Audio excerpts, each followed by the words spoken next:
critique, Paul Thomas Anderson livre un film élégant à la mise en scène raffinée, porté par l'un des plus grands acteurs du 7e art et deux partenaires de choix, Leslie Manville et Vicky Krieps. Fatigué, sur les conseils de sa sœur Siri, Leslie Manville, un célèbre couturier, Reynolds Woodcock, Daniel Day-Lewis, part se reposer à la campagne. Contre toute attente, il tombe sous le charme de la jeune et souriante Alma, une serveuse un peu maladroite, dont la fraîcheur le ravit. L'actrice luxembourgeoise Vicky Krieps. Vous êtes celle que j'attendais, assure le agénaire jusque-là célibataire par choix. Le célibataire par choix, le agénaire Reynolds, Daniel Day-Lewis, tombe sous le charme de la jeune Alma, Vicky Krieps. Universal Pictures International France a 47 ans, Paul Thomas Anderson, Innervis, a écrit et réalisé l'un des plus beaux films de sa carrière.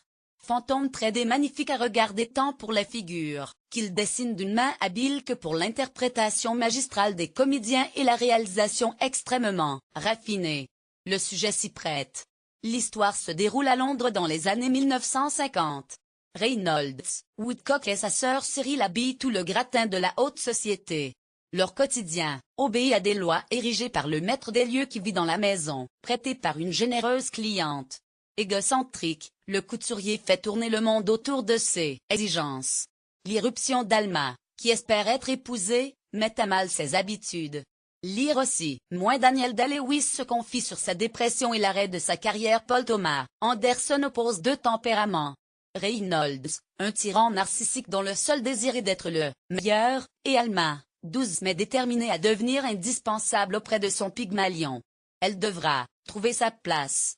Son visage angélique dissimule des ruses machiavéliques. Entre ces deux êtres passionnément amoureux, il y a l'omniprésente Siri, attentive aux moindres désirs de son frère adoré. Le prénom masculin n'est pas innocent. Mot retenu, silence. Paul Thomas Anderson orchestre les états d'âme du trio avec un art maîtrisé de la psychologie humaine. Entre mots retenus et silence qui en disent long. Observant les visages à la loupe lors des repas pris dans la salle à manger. Alma sur le qui-vive pour ne pas déranger le maître plongé dans la lecture du journal. L'encre quand une tranche de pain grillé. Sous la surveillance quasi policière de Cyril, on entendrait une mouche voler. Chaque acteur accomplit une performance. Paul Thomas Anderson avait déjà dirigé Daniel Day-Lewis dans There Will Be Blood, 2007. L'acteur irlandais le plus oscarisé de l'histoire du 7e art interprétait un prospecteur d'or misanthrope. Il n'avait plus tourné depuis Lincoln, de Steven Spielberg, en 2012. En juin dernier, il avait annoncé dans le magazine Variety que Phantom Thread serait son dernier film.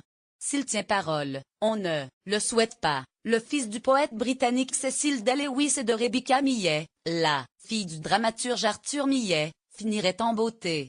Phantom Thread, drame de Paul Thomas Anderson. Avec Daniel Day-Lewis, Leslie Manville, Vicky Krieps. Durée 2h10.